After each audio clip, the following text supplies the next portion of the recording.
Bueno, pues muy buenos días, bienvenidos al recinto de homenaje a Benito Juárez.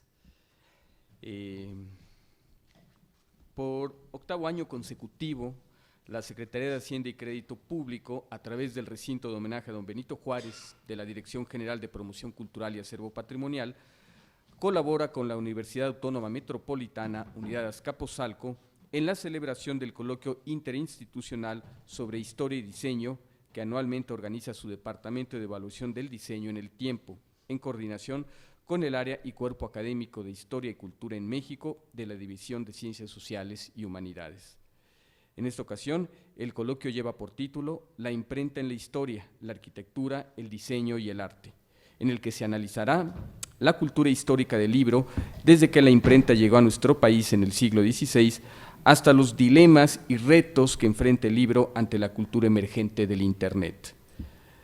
Como es costumbre en este coloquio, las ponencias que se presentarán abordarán temáticas de diversas disciplinas, como el diseño, la historia, la arquitectura, el teatro y la sociología. Nos complace enormemente ser sede nuevamente del coloquio Historia y Diseño y nos congratulamos de continuar en esta labor en el Museo Recinto de Homenaje a don Benito Juárez, que ha mantenido desde hace ya varios años. La labor de divulgar investigaciones históricas realizadas en instituciones de educación superior. Bueno, pues con esto yo quiero dejar más bien la palabra a Martín Clavé, que ha sido el artífice de este coloquio, para que iniciemos los trabajos y esta primera conferencia que tenemos programada. Martín, bienvenido y adelante. Mil gracias, Carlos. Yo estoy muy orgulloso de estar aquí por séptimo año. Yo empecé a ocuparme del coloquio en 2010 y bueno, pues es un privilegio pues contar con este recinto maravilloso para hacer estos coloquios. Entonces, pues sin más, quiero presentar a la doctora Norma Durán. Desgraciadamente, la primera ponente no ha llegado, entonces va a haber un cambio nada más, digamos, en el orden, pero seguramente tiene que llegar la otra ponente. Entonces, voy a presentar a la doctora Norma Durán, es profesora investigadora de la UAM Azcapotzalco. Es doctora en Historia por la Universidad Iberoamericana, maestra en Historia también por la Universidad Iberoamericana. Tiene varios libros publicados, entre ellos Retórica de la Santidad, Renuncia, Culpa y Subjetividad en un caso novohispano, publicado por la Ibero en 2008. Formas de hacer historia, Historiografía grecolatina y medieval, Editorial Navarra en 2001. Una antología que es Historiografía General, Antologías Universitarias, Compilación e Introducciones, por la Iberoamericana en 1996, ha impartido muchísimos cursos en varias universidades, tiene varios artículos en revistas especializadas y realiza traducciones del inglés en artículos también especializados y traductora del francés al español de 3 libros de un historiador muy conocido en Francia que se llama François Hartog y de varios otros artículos. Entonces les dejo a ustedes, les cedo la palabra a la doctora Norma Durán con las escrituras cristianas contra la herejía. Gracias, Norma. ¿Tengo cuánto? Tienes prácticamente 40 minutos. Ok. Pues siempre me toca iniciar, dicen que porque me remonto a los tiempos de la prehistoria. Bueno, esta vez no va a ser así, aunque sí, definitivamente la historia que yo hago es una historia, puesto que mis temas han sido Edad Media, Antigüedad, sí me hacen remontarme más a la historia del surgimiento de la escritura alfabética, pero bueno, concretamente al paso del códice al volumen y cuestiones de esas. Sin embargo, la conferencia que hoy quisiera estructurar es las escrituras cristianas contra la herejía. Voy a leer una parte y voy a explicar la otra. Traigo un esquemita más o menos para no perderme. El título de la charla lleva entre comillas el de escrituras cristianas, en directa alusión a Michel de Certeau, quien usa ese término para distinguir un tipo de escrituras que encuentra o devela su sentido, es decir, busca en la escritura el sentido de lo que quiere decir esa escritura frente a otro tipo de escrituras que son las modernas, que lo construyen. Es decir, la escritura en la modernidad, a partir del surgimiento de la ciencia, construye el sentido de la historia, el sentido de las cosas, perdón. En una el sentido es dado, es teológico, y en la otra es producido, es la escritura de la ciencia. La segunda surge de la primera, pero según Michel de Certeau, negándola. Es esa imposibilidad que Michel de Certeau ve para acercarse a eso que ya no entendemos, la escritura teológica. En la década de los 80 del siglo XX, la historia cultural ya había puesto su mirada en las formas de lectura y de la escritura. Ya se tenía conciencia de que los textos no eran libros y que ellos se reproducían en distintos soportes materiales a través de la historia. Estos soportes debían de ser estudiados y contemplados para poder historizar las prácticas de la lectura y de la escritura, de tal manera que si ahora este Congreso lleva como tema de reflexión la imprenta, hay que considerar qué nuevas formas de lectura y de escritura posibilitó este nuevo soporte de comunicación. Esto se volvió evidente como resultado del surgimiento de las nuevas tecnologías comunicativas que empezaban a generalizarse en la década de los 80 del siglo XX. Sin embargo, también la Escuela de Toronto, a la que sigo muy de cerca, ha aportado una reflexión muy interesante, pues ha venido a demoler muchos mitos sobre la superioridad de la cultura escrita y ha puesto los ojos en los cambios cognitivos y en las posibilidades epistemológicas de las nuevas tecnologías de comunicación, como por ejemplo el paso de la oralidad a la escritura y de tipos diferentes de escritura. Aquí me centraré en las posibilidades del impreso surgido en el siglo XV con la invención de Gutenberg.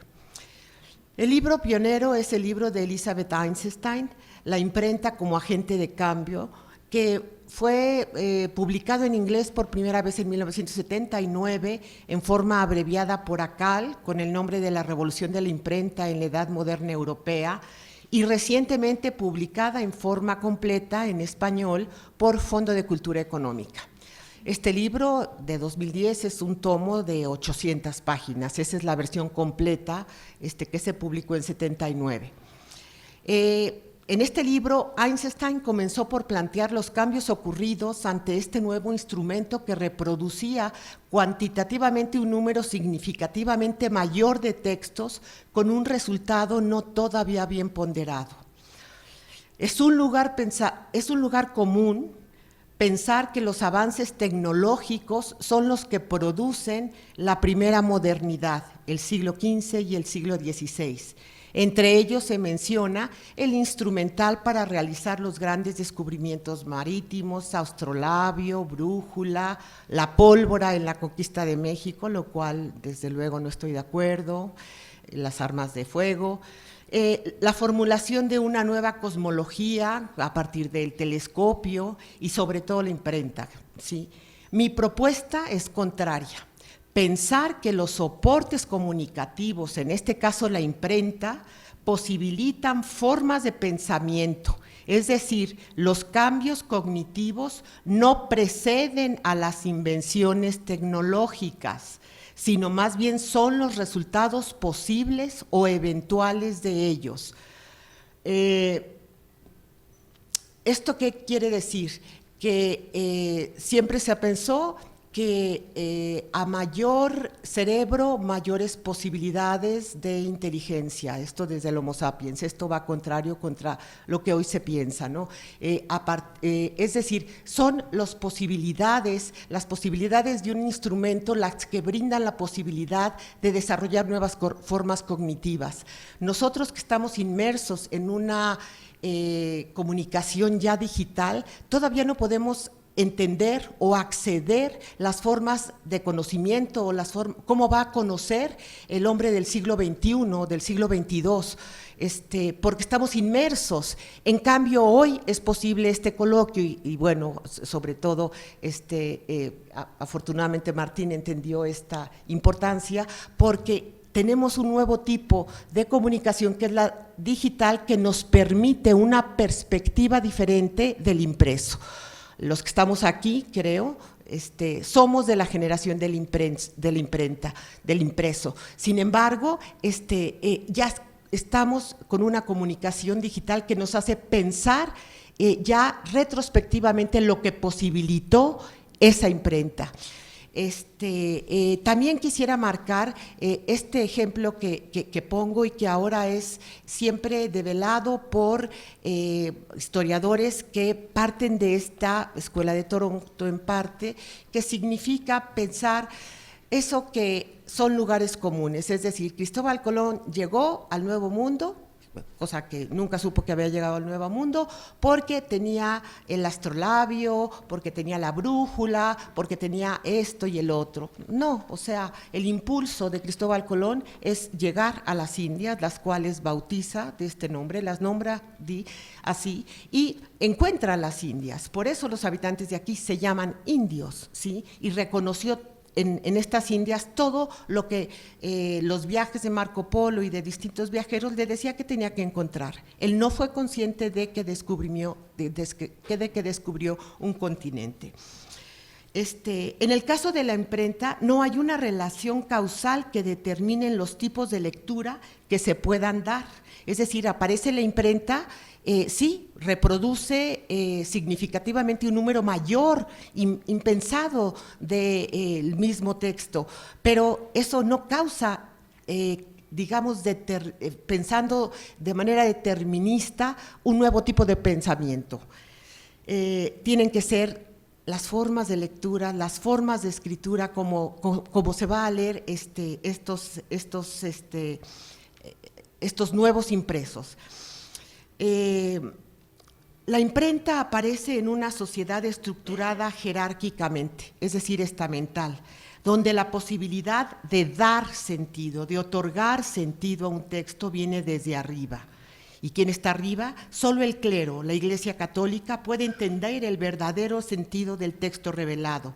La lectura de la Biblia solo la debe de hacer quien tenga la autoridad para hacerla.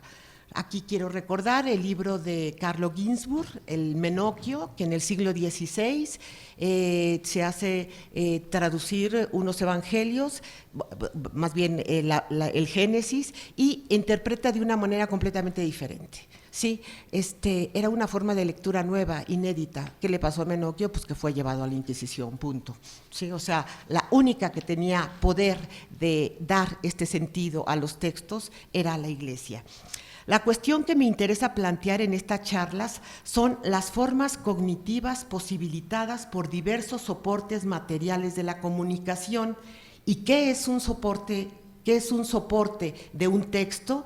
Un soporte de un texto puede ser la voz, es decir, en la Edad Media la oralidad era la que reproducía los textos.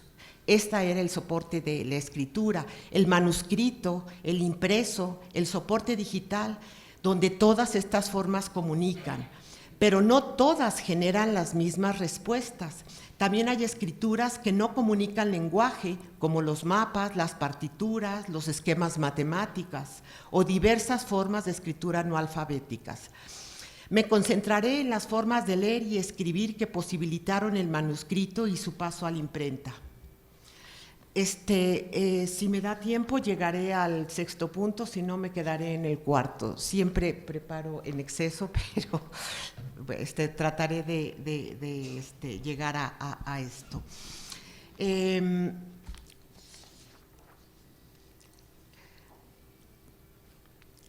La sociedad medieval, una sociedad que se comunica mediante una oralidad secundaria. ¿Qué entiendo por oralidad secundaria? Walter Ong, jesuita, que hasta hace poco supe que era jesuita, no estaba diciendo que no existiera la escritura, sino que estoy siguiendo a Walter Ong, concibo a la sociedad de la Edad Media a partir de una oralidad secundaria, es decir, que se comunica oralmente pero depende de la escritura. En ese sentido es una sociedad de escritura manuscrita que en el siglo XV comenzará a ser impresa, esta escritura comenzará a pasar a la imprenta. Pero la sociedad en su conjunto se reproduce oralmente, es decir, lo que la gente oye es al predicador que le da un sermón, las lecturas en voz altas, los pregoneros que eran muy famosos desde la Edad Media, es decir, escucha. O sea, se reproduce por lo que escucha y ahí entiende el sentido de las cosas. Otra cosa que importa subrayar, y eso se lo debo a la lectura de un libro muy importante que nunca se tradujo desgraciadamente al español, sí al francés, pero es este libro de Mary, ellos dicen Carothers, es Carothers nosotros diríamos, The Book of Memory. Ella subraya cómo operaba la memoria en la Edad Media, y la memoria en la Edad Media opera de una manera en que es una memoria espacial. Uno ubica en lugares, en tropos literarios, todos sus repositorios de la memoria. Era imposible que un predicador pudiera,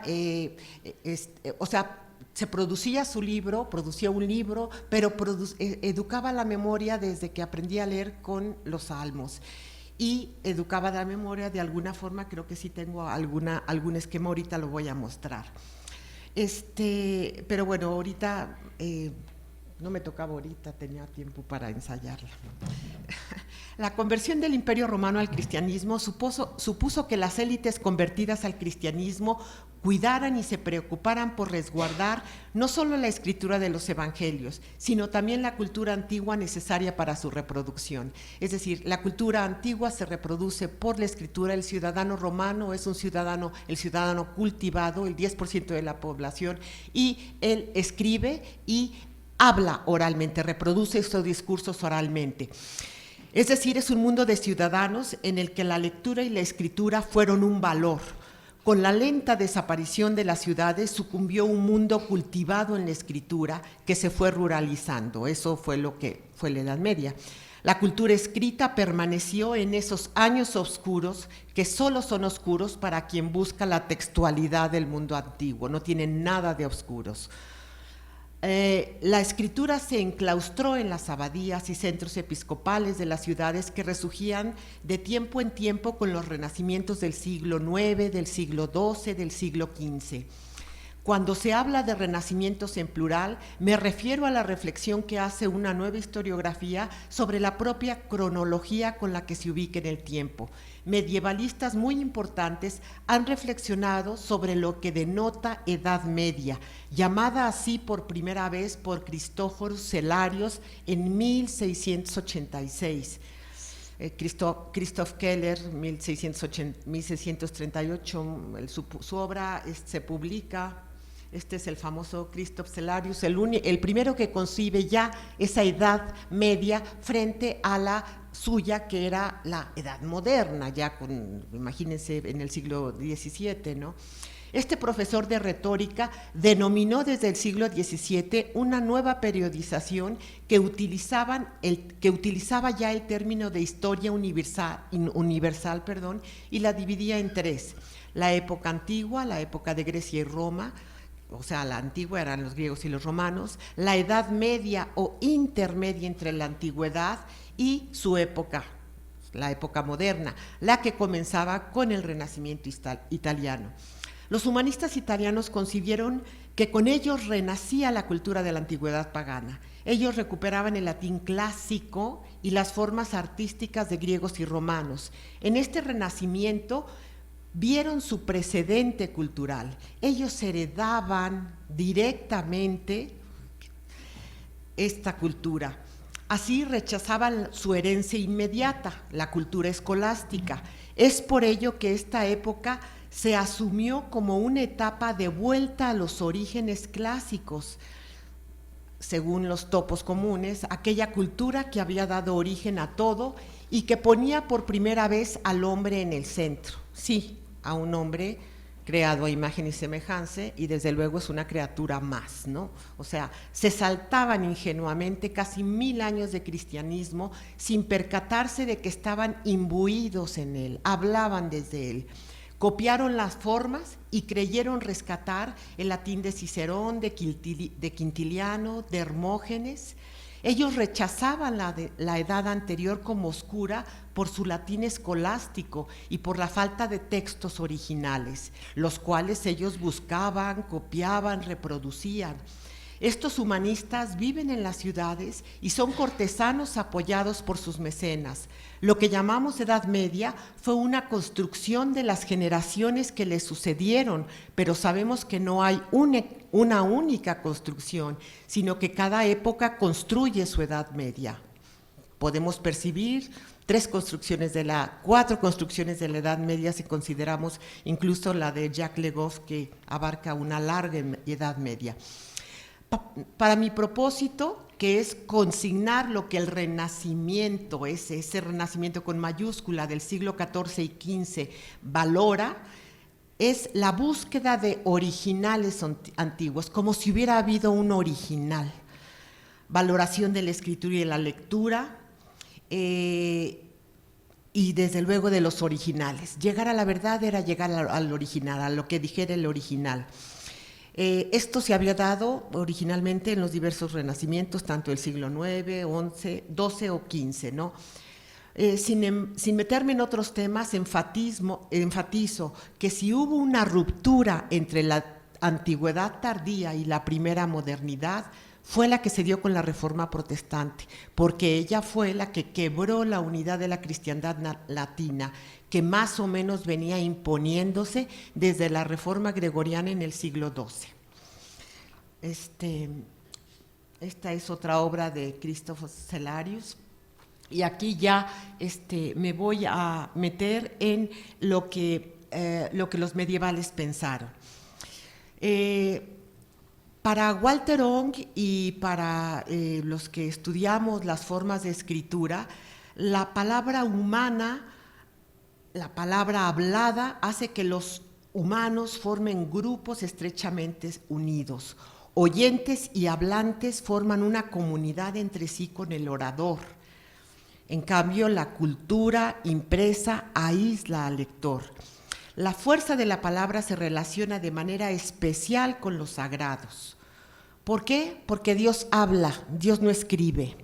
Sí, o sea, Dios habló a los seres humanos. La fe es por oír, por la escucha. La letra mata, el espíritu vivifica. Era un adagio muy común en la Edad Media.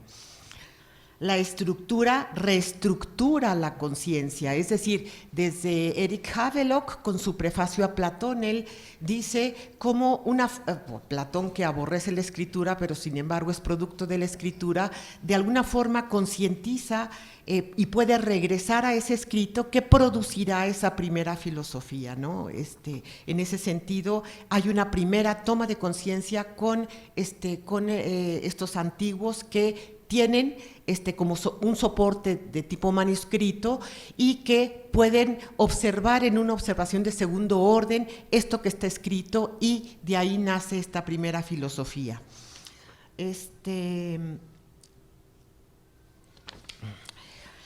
¿Qué me importa destacar de la Edad Media? De la Edad Media me interesa destacar, en primero, el valor de la escritura que se empieza a dar en los monasterios. ¿Y por qué? Porque había que resguardar finalmente ese canon de escritos de evangelios que habían sido compilados en el siglo IV y organizados por decreto imperial. Es decir, Constantino llama y dice: organícenme esto, hay muchos evangelios, ¿cuáles son los canónicos? Y se repite ya los evangelios canónicos. ¿Cómo se leía en la Edad Media y cómo se escribía y qué era lo importante para los medievales? Desde luego, era conservar la tradición de los padres de la Iglesia y la lectura de la Biblia. La autoridad es lo que supuestamente guía toda lectura, pero esa lectura únicamente está en manos de los abades, de los altos clérigos, de los obispos, y se resguarda fundamentalmente en aquello que llamamos scriptorium. Es muy significativo ver, estas láminas de esos scriptoriums medievales, y esta, la que está a su izquierda, me interesa porque Marika Rutters, que es la gran investigadora sobre la memoria medieval, en su primer libro, y bueno, si me da tiempo, leeré alguna cita de ella, en donde dice cómo se estructura esa memoria gigante que tienen los medievales, ¿no? Es decir, hoy es impensable que uno tenga una gran memoria porque tenemos un celular en donde tenemos todos nuestros números y toda nuestra memoria la resguardamos ahí, nuestra inteligencia ya va a otra parte. Sí, entonces, en ese sentido, los medievales tienen que tener una gran memoria, organizan una gran memoria. Ahorita paso esta página, pero estos son los textos que tienen los medievales. Y me interesa resaltar ese es el libro medieval, es un libro que mantiene 2 columnas donde se recopia la Biblia, pero alrededor están las glosas que añaden estas autoridades para que sea guía para entender el libro. O esta otra forma en donde se dejan espacios para que el lector, sí, que es el lector autorizado, el abad, el monje, el clérigo, sí, vaya anotando su libro. Son libros manuscritos, desde luego. Los especialistas de esta lectura en la Edad Media dicen que esta lectura abarca desde, digamos, lo que hace un monje dentro de estos monasterios es rumiar la escritura. Los griegos habían desarrollado la lectura en silencio, pero esta se pierde. En la Edad Media la lectura en silencio es una cuestión muy importante, ¿sí? Paul Sanger la ha rastreado en lecturas de estos griegos antiguos y romanos, sin embargo se pierde en la Edad Media. ¿Qué guarda o qué hace el medieval? El medieval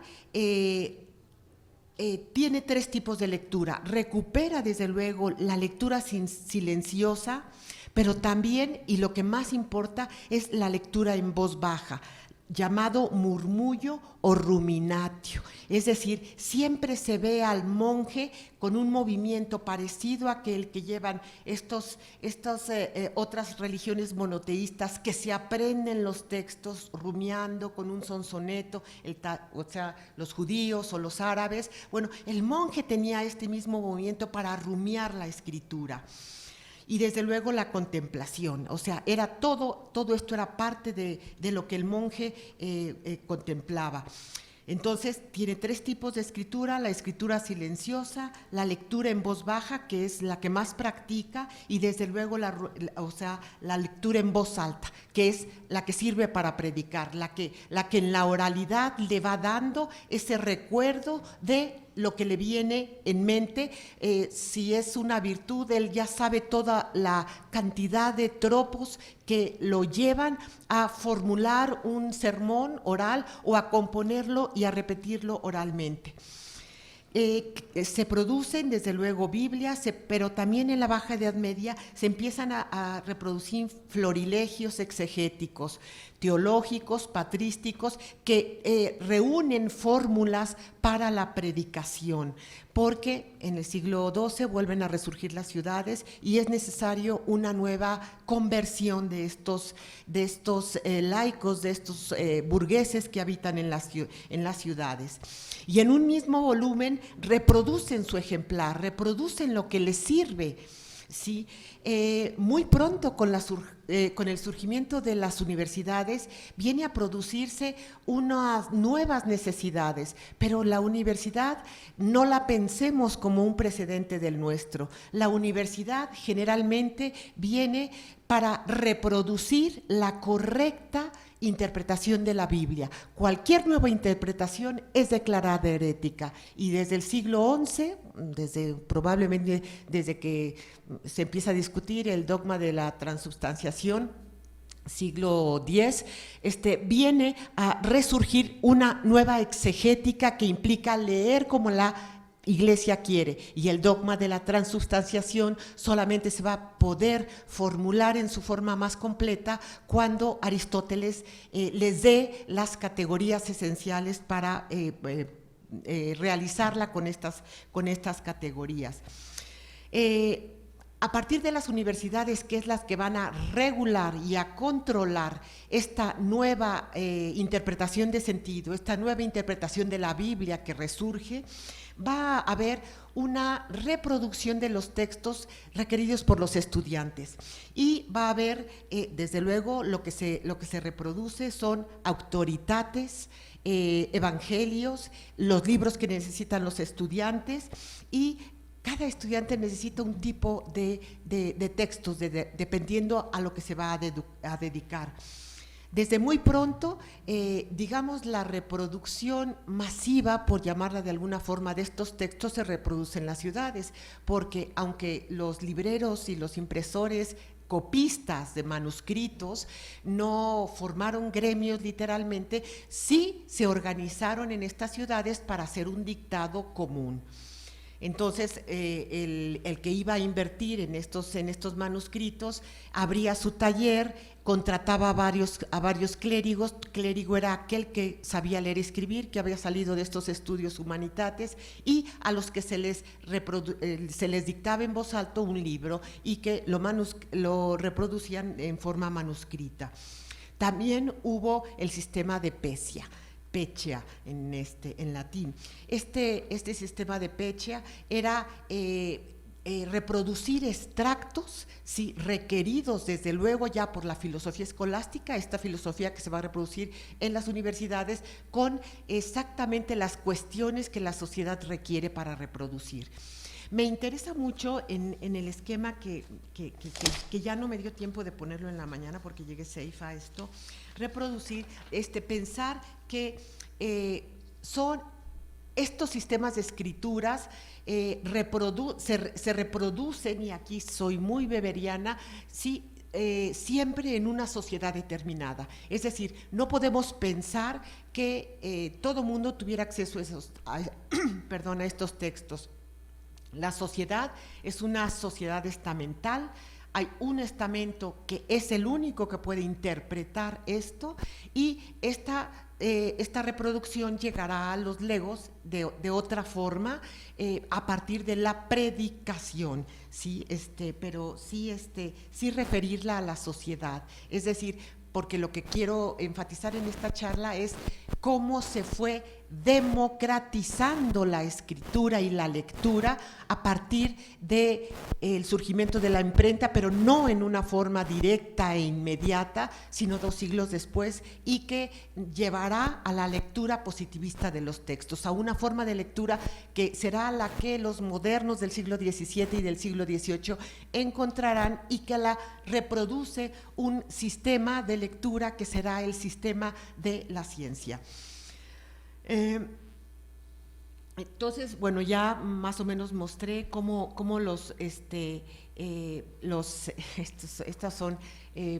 esta es para mostrar cómo las organizaciones textuales, o sea, las comunidades textuales, que es un término que un historiador de la Escuela de Toronto reproduce, es decir, cómo ciertos herejes reproducen, ahora sí que, ¿cómo se llama?, guiados por el demonio, ciertas interpretaciones que se salen de la ortodoxia, mientras es una reproducción de Beda el Venerable en el siglo VIII. Aquí el verdadero sentido de esta textualidad manuscrita será dictada por el Espíritu Santo. Sí, o sea, son, y desde luego una formulación herética que las herejías empiezan a pulular en las ciudades a partir del siglo XI, XII, XIII, XIV, y la primera que logra escapar de la iglesia pues será la de Lutero, y la primera oficializada pues la ruptura de Enrique VIII con la iglesia. Esa es la que fractura definitivamente, porque ahí los soberanos dirán, pues, ¿por qué no formar mi iglesia y por qué no formar mi interpretación basada en yo como jefe de la iglesia? ¿Por qué tiene que ser un príncipe ubicado en Roma el que tenga que tener la verdadera escritura? Pero bueno, va por otro sentido. No estoy marcando que haya un interés, sí, teológico, sí, o sea, se sigue pensando que se tiene el verdadero sentido de la escritura, no se salen de esta interpretación. Esta es la forma de un scriptorium medieval,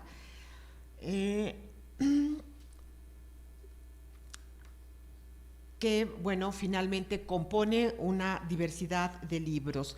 En las ciudades van a convivir dos tipos de producción libresca, es decir, los libros que se hacen en los talleres de los gremios, porque la ciudad posibilita una gama de gremios impensable cuando estaba completamente ruralizada la sociedad, y la sociedad sí ubica una gran cantidad de nuevos oficios necesarios para un nuevo tipo de población. Sí, recuerden que siempre el adagio de la ciudad hace libre posibilitaba nuevas formas de asociación que no estaban contempladas, pero que la iglesia va a tratar de cooptar, de acotar por las órdenes mendicantes que surgen en el siglo XIII.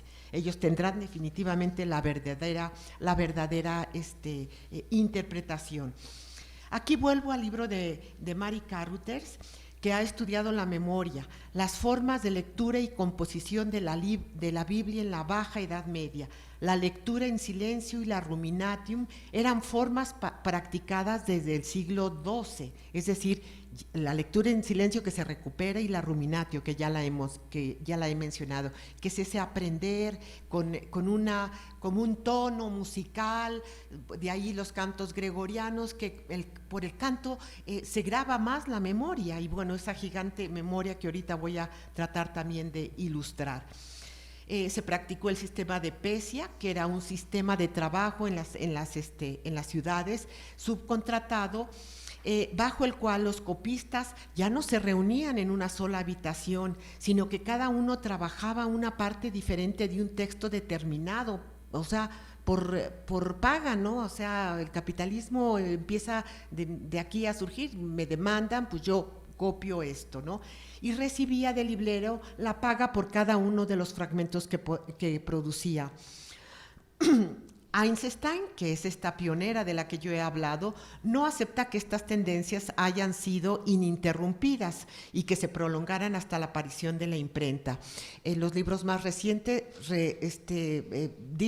sostienen que tanto los scriptoriums tuvieron una continuidad, estos escritorios en los monasterios, como estos talleres en las ciudades reprodujeron textos, ¿sí? y desde luego bajaron en la época de pestes. El siglo XIV fue un siglo problemático en la que la población quedó reducida, la población de Europa, en 1/3, ni siquiera podemos decir diezmada, o sea, 2/3 de la población de Europa bajó. Entonces vendrá ese renacimiento a partir de fines del siglo XIV-XV. Ya Petrarca huía de la peste para no contaminarse, pensaban que era formas de contaminación por el aire, por una forma de contaminación, obviamente pues no había biología, ¿no?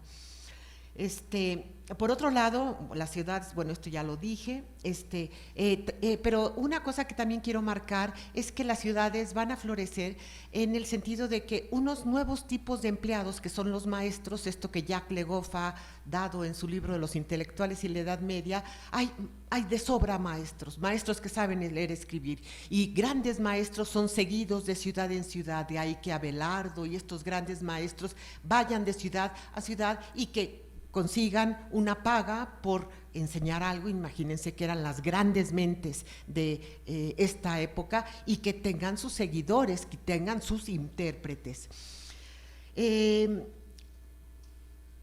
Lo que me interesa aquí marcar es que Mary Carruthers piensa que fue por la memoria y por esta facultad memorística de estos grandes genios de la Edad Media los que reprodujeron oralmente estas magnas obras como la Suma Teológica. Es decir, Santo Tomás, y bueno, es lo que les quería leer, reunía a 4 a 5 copistas y dictaba a uno y dictaba a otro y dictaba a otro, y cuando su iluminación quedaba varada, se distraía, no crean que iba a su biblioteca y consultaba los libros, se ponía a orar. Sí, o sea, se ponía a orar, que implicaba una meditación, implicaba todo este aparato memorístico que los medievales tienen en una cantidad de... O sea, vemos mucho esto en los libros medievales. Son formas para localizar los loci, los lugares de la memoria. Entonces, Santo Tomás compuso su obra oralmente dictando, y cada vez que se detenía porque la inspiración le faltaba, no iba a consultar sus libros como hoy buscando yo en la mañana sino rezaba, pedía esa iluminación para seguir dictando. Imagínense que la Suma Teológica se reunió en 30 volúmenes, o sea, no escribió de su pluma y letra, dictó, y luego se hizo una compilación que probablemente leyó, pero es otra forma de pensar, ¿sí? La forma medieval no tiene nada que ver con el pensamiento que va a posibilitar ya la imprenta, con la posibilidad que va a posibilitar una nueva sociedad que emerge en el siglo XVI, y ahorita voy a tocar por qué. Bueno, porque la sociedad cambia, nunca se estanca, sino siempre es diferente. Sigo también a la Escuela de Toronto, pero aquí voy a seguir a Olson, que celebra el papel de la memoria y minimiza el de la escritura. Aquí está debatiendo con Mary Carruthers. Olson dice que debe de haber un equilibrio en la consideración de la función que le cupo a la memoria con la evolución del concepto de las formas de lectura. Esto lo voy a ejemplificar más tarde. Olson dice que lo que hubo fue el cambio, y en esto estoy de acuerdo, pero bueno, está de acuerdo en aceptar la versión que Carruthers dio a esta composición memorística oral de las grandes obras medievales.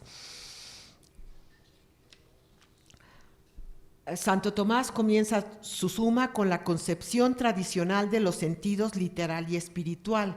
Considera a Dios el autor de las escrituras, pero llega a desarrollar la distinción de que los autores humanos expresan sus significados mediante palabras. Sí, o sea, la percepción, no hay hipnosis, ¿no? Ni yo me puedo comunicar telemáticamente con ustedes, ¿no? Tengo que hablar, o sea, es por palabras. La intención constituye el sentido, ¿sí? Y esa intención me la da la meditación. El sentido espiritual es lo que el autor divino, Dios, expresaba mediante los acontecimientos descritos por el autor. El sentido espiritual era el objeto de la teología. Por eso la teología es la ciencia en la Edad Media. Santo Tomás era un hombre de la Edad Media. Es decir, creía que los significados más profundos y las verdades más altas solo se alcanzan mediante la gracia divina. Es decir, un individuo pecador o que no se ha confesado antes, no le viene la inspiración. Sí, tiene que ser un individuo puro. Y cuando Santo Tomás se castigaba y se flagelaba, era porque había cometido algún pecado, sí, para que él pudiera verdaderamente dictar eso que era el verdadero sentido, era porque estaba puro, meditaba, ya se había confesado, es decir, la confesión que nace en el siglo XII, sí. Interesa destacar que desde el siglo XIII la escritura se difunde en los talleres de maestros impresores, cuyo negocio es vender los libros que demandan los estudiantes. La imprenta como agente de cambio. ¿Es un agente de cambio? O sea, aquí todavía al elaborar esto, y fue la idea que yo traté de decir, porque pues, tenía el libro de Einstein en mis manos y no quiero perder la gran aportación que hizo esta gran historiadora. Utilizo este subtítulo como homenaje a Elizabeth Einstein, esa pionera que escribió en 1979 eso, ¿sí? Y que muere en enero de 2016, casi como homenaje a ella que acaba de morir. Desde luego ella ya contempla lo que la comunicación digital y ya puede, en su último libro que finalmente llega a la comunicación digital, pues ya tiene un alejamiento mayor con respecto a lo que escribió en 79. Siempre un historiador de esta calidad va rectificando, va suponiendo, va conceptualizando los cambios como historiadora, ¿no? Ella dedicó su esfuerzo a precisar el paso de lo escrito, a manuscrito, a la impresa, y la relación que esta revolución comunicativa implicó en el paso a la modernidad. Ella no pudo contemplar en este texto la aparición de los medios de reproducción digital, pero sí los medios masivos de comunicación, es decir, ella vive con la radio, con la televisión, sí, con una reproducción de los mensajes en una forma diferente a cómo se habían operado antes de esta revolución digital, de esta revolución, ella la llama revolución comunicativa, y la contrapone a estas visiones marxistoides que únicamente le dan énfasis a lo económico y dicen: señores, pues es sesgar desde luego una visión y destacar solamente una sola cuestión de las grandes reformas, de los grandes cambios que vienen operando a la sociedad, y la revolución comunicativa es una revolución que ya no podemos obviar nosotros. Ella coloca a la imprenta como un agente de cambio, yo también, pero ella pone en estos impresos una ruptura con respecto al pensamiento anterior, y eso es lo que hoy ya no podemos pensar. Sí, ¿por qué? Porque la imprenta reprodujo el libro manuscrito. Te dije que no iba a llegar. Sí. Sí, en los primeros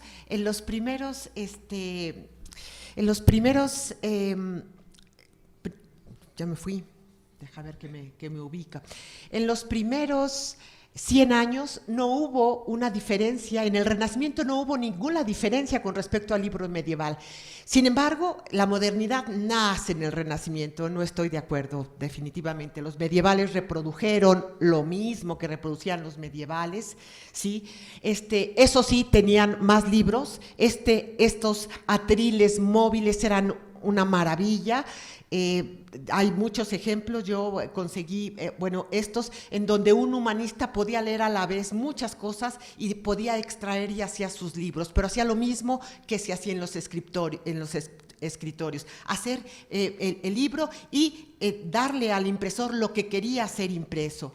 Sí, estos son otras fórmulas de fasístoles, son los famosos fasístoles, en donde ya tengo una gran cantidad y el ejemplo, y ya obviando porque tengo 5 minutos, es cómo leyeron los humanistas. Los humanistas eran cristianos, no tuvieron ninguna ruptura. El siglo XIV, el siglo XV, el siglo XVI no ven ninguna ruptura, leen de la misma forma, y lo único que han hecho es cristianizar a lo que ellos creen que son los clásicos, cristianizar esos clásicos que ahora leen lo único que quitan es las glosas escolásticas que les parecen farragosas y ponen las suyas. Sí, es decir, recuperan los originales, que curiosamente son los que recupera el siglo XIX y que dicen, ay, mira, aquí están los griegos. Los griegos que recuperan los del XIX para hacer esta historia son estos, los de los escolásticas.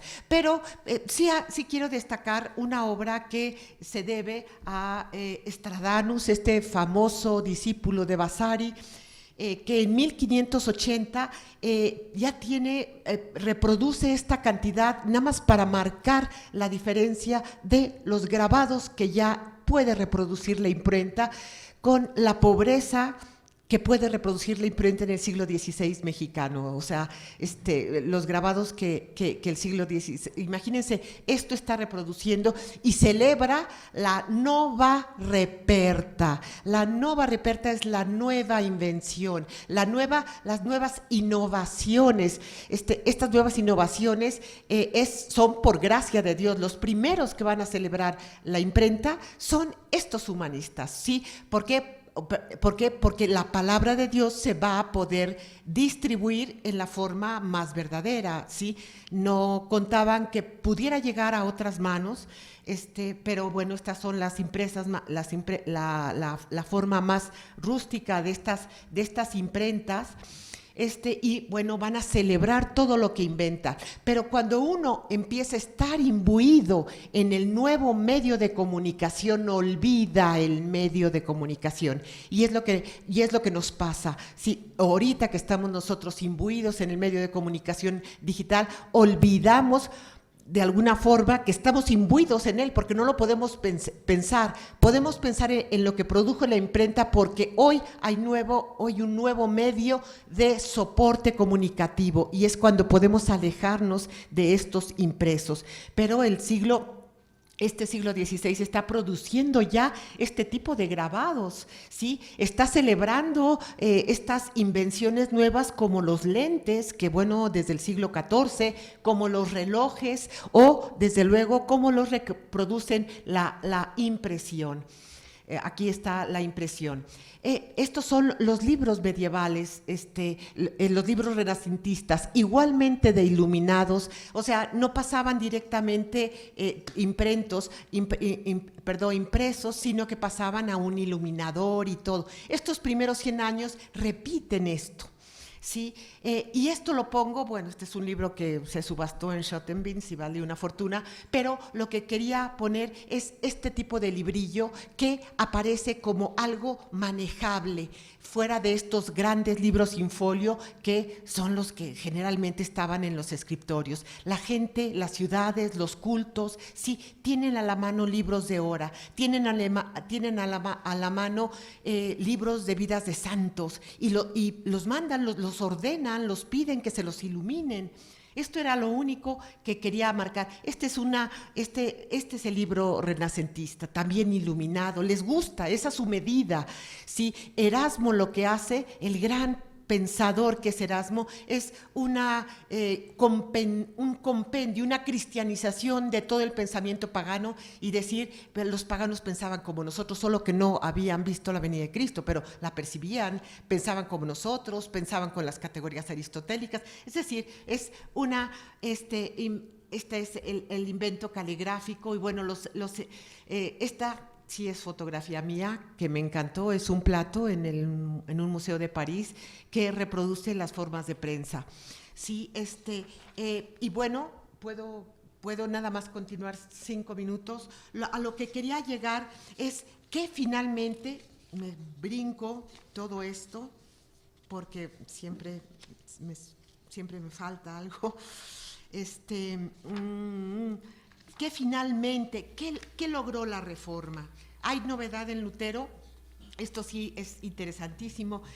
Einstein, esta historiadora de la imprenta, en primer lugar dice, Lutero no rompía con nada. En primer lugar, no hay, y bueno, los historiadores hoy somos bastante más escépticos que los historiadores positivistas. Ya no nos creemos la historia de que Lutero clavó en una iglesia sus 95 tesis. Parece que hay algo más en esto, ¿sí? En primer lugar, Lutero está disque clavando, no se sabe, a nadie ve, es como el cura Hidalgo tocando la campana, ¿sí? En 1517 clava sus 95 tesis, pero estas 95 tesis tienen una formulación completamente escolástica, es completamente universitario. ¿Qué quiere decir? Que es una serie de preguntas que deben de ser contestadas por autoridades y discutidas para finalmente llegar a un consenso y finalmente ser publicadas como autoridades. Era perfectamente escolástico, perfectamente formado dentro de esta cultura y lo que sí sucedió es que ya la imprenta tiene 75 años, más o menos 70, 60 años cuando esto sucede y los impresores sí miran por arriba del hombro lo que se está produciendo y ven que esto puede causar revuelo. Hay muchos impresores que leen latín, ya no es solo exclusivo de esta élite. ¿Por qué? Porque se estudia en el latín, o sea, quien sabe leer, escribir, quien sabe latín, sabe escribir latín. Sí, o sea, quien sabe escribir forzosamente empezó con el latín. Entonces, esta cuestión es que, bueno, Lutero puso sus 95 tesis, pero estas para finales, y por eso se celebra el 31 de octubre, que es la gran fecha de los protestantes, antecede a Día de Muertos, que no es Día de Muertos, bueno, es otra cosa, pero no me meto en eso, pero bueno, el 31 es la fecha que ellos toman como fundación de las iglesias protestantes. Lo único que voy a marcar es que posibilitó la imprenta la multiplicación de textos, infinita. Ningún copista, ni los mejores escritorios, ni los mejores talleres medievales podían reproducir en cantidad como produjo la imprenta. Y eso provocó definitivamente que pasado el tiempo, pasado 100 años, ¿sí? Y bueno, con la ruptura que finalmente ocurre en el siglo XVI, hubiera nuevas formas de lecturas. Y esta forma de lectura, y con esto termino, es la que finalmente va a surgir básicamente en el mundo protestante, pero bueno, los católicos arrancan y quieren jalar de ahí también sus cosas. Es una nueva forma encontrar el sentido literal. El sentido que el medieval veía en estas lecturas era el sentido espiritual, el sentido verdadero, ¿sí? El sentido alegórico, ese sentido que era un sentido figurativo por los tropos literarios, el sentido anagógico, que es esa lectura. Todo mundo tiene que leer esa historia a partir de la escatología, a partir del fin del mundo y desde luego esa lectura moral, ¿sí? Y bueno, termino con lo que ha empezado para mí, que ha sido un largo camino, en esta vida que viene a ilustrar ya a principios de 1602, esta vida de Sebastián de Aparicio, que es publicada por primera vez en 1602 de memoria. Torquemada, muere este personaje en 1600, en octubre, en septiembre ya está escrita. ¿Por qué? Porque Torquemada sigue escribiendo de memoria. Torquemada no va a indagar, no tiene un archivo a donde ir a buscar los datos o la personalidad del santo. Si este santo fue santo o aparece a la gente como santo, es porque necesariamente tuvo que ser así. Y reproduce unas cosas, bueno, que ahorita parecerían herejía, pero si vean la pobreza de un grabado, y grabado es único, ¿sí? Porque la imprenta de México manejaba y se prestaba los mismos grabados, porque son muy pocos. El mismo grabado de la Virgen, no de Guadalupe, porque no apareció, pero de la Virgen aparecen en distintos libros, se los prestan para distintos, pero no volvió a aparecer. No volvió a aparecer porque ocurre los cambios de la canonización, que es otro tema de otra conferencia, y esto fue arrancado no se consiguió. Y así era el libro en el siglo XVI. Se le dedicaba desde luego en primer lugar al obispo, pero lo que quiero marcar aquí es un libro tejido de autoridades, no solamente al interior del texto, sino al margen del texto. Sí, se dice de Sebastián de Aparicio lo que la Biblia o las historias pueden decir. ¿Qué agarran o qué toma Francis Bacon en el siglo XVII? Y a partir de aquí, quienes van a llegar a una lectura literal, es decir, yo únicamente voy a encontrar la literalidad, el sentido literal, de los otros me olvido, ¿sí? Eso que formula la ciencia moderna, únicamente el sentido literal. Lo que Lutero olvidaba era que la lectura literal de su texto es la lectura de un monje del siglo XVI, y esa lectura, sí, que propicia la ciencia y que llega hasta el siglo XIX con esta lectura positivista de los textos históricos, es la que finalmente hace la ciencia, ¿sí? O sea que si hubo un cambio que produjo la imprenta, fue los cambios en los modos de leer y en los modos de escribir. Y aquí termino, daría para más, pero bueno, finalmente, y bueno, esto que es una foto que me encontré en el monasterio Jerónimo, ¿sí? Tener libros o buscar libros era desde luego un pecado de soberbia, ¿sí? La Iglesia Católica inhibe, ¿sí? Siempre hubo contrabando, ¿sí? Pero inhibe la búsqueda de un sentido literal, una nueva forma de lectura. Muchas gracias.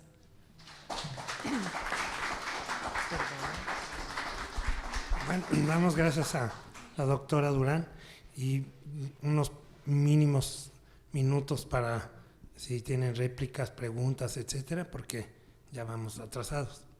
Entonces, si alguien tiene algún comentario o que sean breves, y por favor, gracias. Bueno, está bien. Doctora, buenos días. En su plática me dio a entender que parte de la vida en México del siglo XVI, XVII, en mi opinión, da a entender que la Iglesia tuvo un cierto freno en la cultura del indígena, del pueblo de México de aquella época. Entonces nos da a entender que todo eso hizo que México se retrasara económicamente y culturalmente.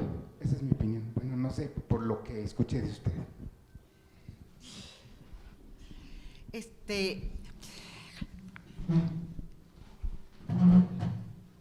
La Iglesia no pudo impedir que la gente católica pensara, ¿sí? El pensamiento matemático, que es una forma de poner el mundo en nuevas fórmulas, no en la letra, ¿sí? Concibió a un Copérnico, a un Galileo, que están en la Iglesia Católica, ¿sí? Desde luego los hace retractarse, ¿sí? Pero definitivamente, si hay Lutero fue igual de impositivo, decía, mi lectura es la lectura, ¿sí? Y no podía, durante estas iglesias, por eso en el siglo XVII vienen los puritanos, porque vienen huyendo, ¿sí? Lo que posibilitó la imprenta es una explosión de libros que ya no pueden ser controlados. Lutero reprimió a campesinos, ¿por qué? Porque ellos eran los que tenían también ahora el verdadero sentido, pero dando el apostolado del sacerdocio universal, todas esas iglesias protestantes perseguidas por las iglesias protestantes en el siglo XVII vienen a América y aquí fundan 13 colonias con el imperativo de yo te tolero y no te voy a imponer mi imposición, ¿sí? O sea, hay esa América anglófona, ¿sí? Posibilitó esa convivencia, porque en la Iglesia Católica, en Europa hubo 100 años de guerras de religión. La paz de Habsburgo se firma en 1555, sin embargo, los católicos claro que leyeron, sí, pero definitivamente forman otro tipo, y qué bueno que me lo menciona, porque un católico diría, la lectura de la Biblia posibilita que el texto me diga algo a mí, y yo lo voy a considerar como algo que me dice a mí, ¿sí? Pero o sea, hay una nueva concepción de conciencia y de mi propio sacerdocio, que es lo que dicen los protestantes. Yo soy mi sacerdocio. La iglesia protestantes tardarán en formular sus sacerdocios, sus presbíteros, para controlar que no se disemine, ¿sí? La iglesia católica diría, bueno, sí, pero yo produje un examen de conciencia que se da en el creyente en la hora de la confesión. Sí, o sea, definitivamente el mundo católico nunca se leyó la Biblia, porque a partir de estas herejías que triunfan y que ya no van a ser herejía, sino iglesias triunfantes, ya no puede haber un control, y menos con la imprenta, sí, pero fue mucho después, ¿sí? Y claro que posibilitó nuevas formas de pensar, es decir, Bacon, Locke, Hume, y los ilustrados, bueno, ya es otro siglo XVIII, ya tienen otra forma de leer, y desde luego son perseguidos y todo, pero la difusión del libro es imparable. A partir de ahí es imparable. Los países que continúan con una tradición católica más controlada, claro que forma otro tipo de individuos, pero la modernidad, hoy, este nuevo medio digital y el impreso del siglo XIX hace que uno pueda tener una libertad gigantesca de conciencia. Sí, lo que la Iglesia quería formar era individuos sumisos, obedientes, que no cuestionaran lo que al santo que yo estudio, el modelo de laico, un laico obediente que no se preocupara por conseguir libros, que fuera tonto, sumiso. O sea, la imagen que nos dan de Sebastián de Aparicio es aborrecible. Pero formó individuos obedientes, esto que llega a ser beato, con grandes contradicciones ya en el siglo XVIII, ¿sí? Lo que se resalta es esta idiotez de ese, que idiota era ser iletrado. Sebastián de Aparicio era un gallego, debe decir un gallegote, que pasó, no sabía hablar bien español, es una persona que entra a los franciscanos como iletrado, firma con una cruz, no con huella digital, ese es muy posterior, perdón, sí, y que a la hora que ayudó misa, le salían unos latinajos, unas palabras en gallegos, otras en hispano, o sea, no sabía ni hablar. Pero eso es lo que en el siglo XVII se quiere aquí, sí. O sea, en eso sí. Hoy es impensable que se limite la productividad del impreso desde el siglo XIX, desde el siglo XVIII, y bueno, aquí ha sido un poco más lento, pero el Internet posibilita nuevas formas cognitivas que no somos capaces de pensar qué tipo de inteligencia va a producir, pero de que viene un cambio que nosotros no vamos a poder objetivar, esa es una realidad. No sé si aclaré un poco, ¿sí? Perdón. Bueno, pues aquí lo dejamos porque si no, ya estamos súper colgados. Entonces, pues muchas gracias. Damos un aplauso a la doctora.